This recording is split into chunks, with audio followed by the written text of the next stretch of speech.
Chapitre 46. Vers le satanisme d'État. Monseigneur Gomme déclarait en 1864 « L'affaiblissement actuel de la foi ne conduit pas le monde à l'athéisme. Le croire serait une erreur.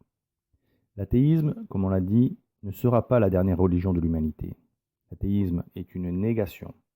Le monde ne peut vivre de négation, il n'en a jamais vécu. De toute nécessité, il lui faut une affirmation religieuse. Or, nous ne cessons de le redire, entre la religion de Jésus-Christ et la religion de Bélial, entre le christianisme et le satanisme, il n'y a pas de milieu. Le monde moderne, qui tourne le dos au christianisme, où va-t-il? Il va au satanisme et il y va au pas de charge.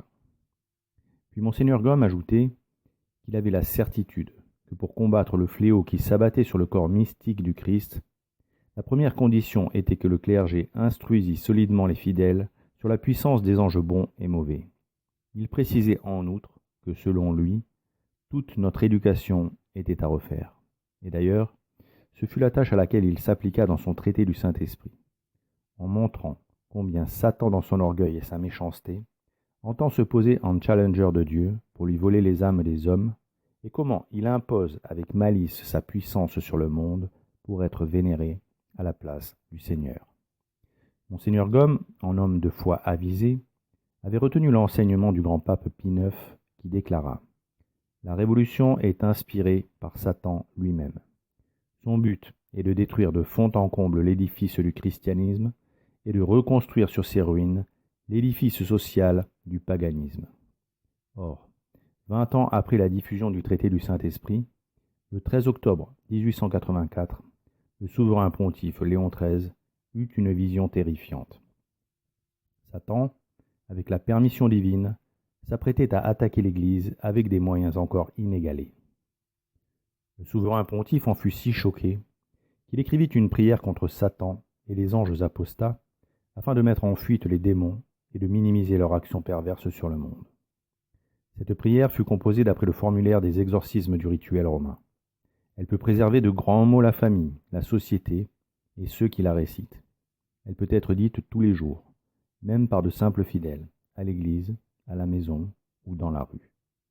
Il est conseillé de la réciter dans les cas de discorde familiale ou politique, dans les maisons des francs-maçons, des blasphémateurs, des pécheurs, pour demander leur conversion. Pour la réussite des affaires, pour le choix d'une situation, pour garder la foi dans sa propre famille ou dans sa paroisse, pour sa sanctification personnelle ou celle des personnes qui nous sont chères. Monseigneur Guérard des Lauriers recommandait à tous les chrétiens de la réciter régulièrement en public comme en privé, pour mettre en fuite les démons, diminuer leur action perverse sur les pécheurs et préserver l'Église et les familles de très grands maux. Elle exerce son influence libératrice sur les personnes et les lieux maléficiés par des sorts occultes, des menaces ennemies, et tout ce qui peut gravement troubler la concorde et la paix chrétienne. Elle doit être employée quand il importe de triompher de dangereuses tentations contre la foi ou contre les mœurs. Mais ce n'est pas tout. Son action curatrice s'étend aussi contre l'endurcissement de certains pécheurs, les crises de désespoir dans le malheur, les assauts diaboliques au moment de l'agonie. Il est donc vivement recommandé de la réciter contre toutes les calamités que suscitent les anges mauvais. Aucune autorisation ecclésiastique spéciale, ni jeûne préalable ne sont exigés. Il est simplement recommandé de s'être confessé et d'avoir communié, et si possible, d'avoir joint une pénitence ou une aumône préparatoire, afin d'obtenir une complète efficacité. En l'absence de prêtre, un simple fidèle laïc, homme ou femme, peut réciter cette prière à haute voix au nom de l'Assemblée chrétienne. Il faut juste que lors de la récitation publique, les laïcs omettent de dire certaines invocations liturgiques réservées aux prêtres.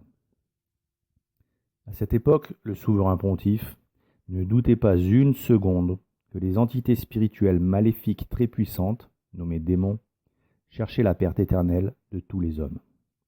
Il le rappela à la chrétienté, en lui donnant une arme pour combattre et se défendre. Mais cette chrétienté était de moins en moins spirituelle, et l'existence des anges et des démons devenait pour elle de belles histoires pour les enfants. À force de placer l'homme au centre de toutes ses considérations, la chrétienté sombrait dans un activisme qui lui faisait perdre de vue que les solutions à nos problèmes viennent de Dieu et de notre propension à nous soumettre à sa volonté. En minimisant l'action des esprits angéliques sur le monde, la chrétienté s'endormait, bercée de douces illusions sur sa capacité à promouvoir et à défendre le bien ici-bas. Puis, quand la révolution de Vatican II éclata, la malhonnêteté intellectuelle des prélats les fit se placer derrière le dogme de l'obéissance due au souverain pontife, quand justement les dogmes relatifs au rôle du vicaire du Christ auraient dû les alerter et provoquer une réaction. Mais que devait-on attendre de ceux qui avaient été témoins et complices des élections truquées? Quant à l'immense majorité des catholiques, ventre mou, sans volonté, elle se plaça confortablement derrière ses prélats, laissant les ennemis grignoter, puis ravager l'Église du Christ sans broncher, accueillant avec bienveillance les nouveautés moins contraignantes, plus rassurantes et plus en phase avec leur choix de vie. La situation actuelle paraît complexe, mais au fond, elle ne l'est pas tant que cela. Ce qui la rend complexe, c'est la peur de voir la réalité des choses. Une très large majorité de chrétiens se satisfont de la fausse religion post-Vatican II. Elle leur convient très bien, car elle n'est pas contraignante. Elle leur donne bonne conscience pour vivre dans le monde comme des païens. Ils trouvent normal que la religion s'adapte aux évolutions de la société, comme si Dieu devait adapter ses demandes et ses exigences en fonction des mœurs et des us et coutumes en vigueur dans la société. Ils ne réfléchissent même pas à l'insanité de tels propos. Comment Dieu, qui est incréé, parfait, infini, qui sait toutes choses, devrait-il s'adapter aux hommes qui sont créés, imparfaits, finis et qui ne savent rien de ce qui est bon et bien pour eux? Comment le décalogue pourrait-il être amendé, notamment au sujet des 6e et 9e commandements, au nom du progrès et de l'émancipation? Dieu devrait revoir son plan, sa création, pour permettre à des hommes pervers de satisfaire leur sensualité et les laisser oublier leurs âmes immortelles pour satisfaire les désirs de la chair. Les insensés ont obscurci la lumière de leur intelligence, et ils ne voient plus la corruption et la fange où ils sont plongés, disait déjà notre Seigneur Jésus-Christ à sainte Catherine de Sienne. Et la vérité, c'est qu'aujourd'hui, la majorité des chrétiens tournent le dos à la Rome éternelle. Ils accusent leurs aînés catholiques des autres âges de crimes qu'ils n'ont pas commis. Ils demandent pardon aux ennemis du Christ, que l'Église a toujours combattus, pour des fautes qui n'en sont pas. Ils leur ouvrent les portes des églises et les laissent souiller et profaner le Saint des Saints. Ils prient en communion avec eux, et ont déjà apostasié de manière explicite. L'immense majorité du clergé conciliaire préfère en effet l'humanité à Dieu, et elle place la fraternité humaine au-dessus de toute autre valeur. Monsieur Georges Bergoglio croit en l'homme. Il l'a dit et écrit. Ce postulat a même servi de titre à son premier livre en tant que pape, entre guillemets. Tout est dit. Ce clergé, rangé derrière M. Bergoglio, est en rupture avec ce qui a toujours été enseigné par l'Église. Le devoir de tout chrétien est donc de ne pas suivre ces prêtres enténébrés sur le chemin de la perdition où ils se fourvoient.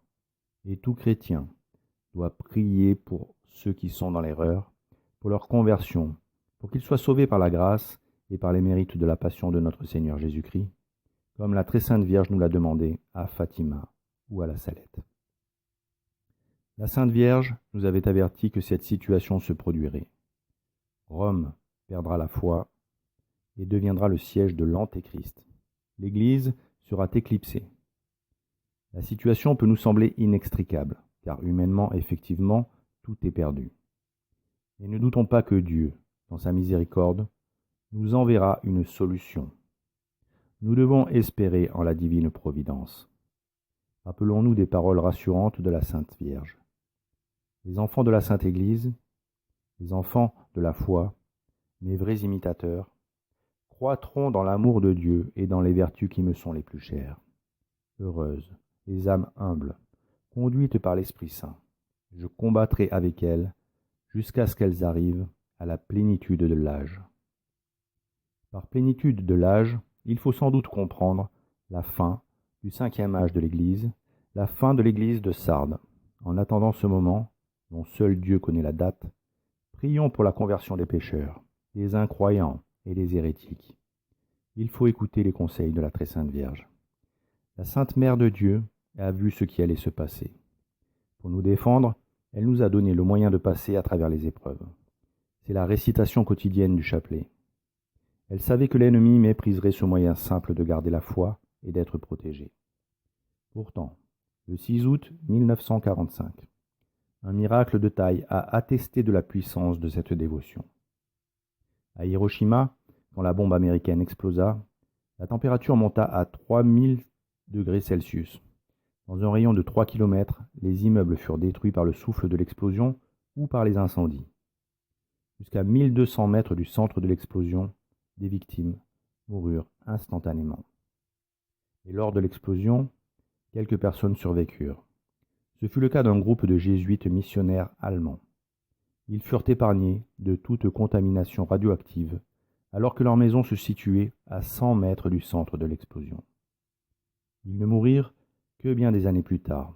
Les scientifiques n'arrivent pas à expliquer pourquoi ils s'en sont si bien sortis. L'explication est pourtant simple, et ils la donnèrent eux-mêmes à la communauté scientifique incrédule. Ils étaient saufs grâce à leur prière quotidienne du rosaire. Selon leurs propres paroles, ils vivaient le message de Fatima. L'ennemi peut faire ce qu'il veut, même envoyer une bombe atomique. Que peut-il contre Dieu? Rien. Il nous faut méditer cela et prier avec confiance. Si Dieu est pour nous, s'il est avec nous, qui sera contre nous? Tout n'est pas perdu. L'Église se relèvera, car il reste un petit nombre qui n'a pas souillé son vêtement.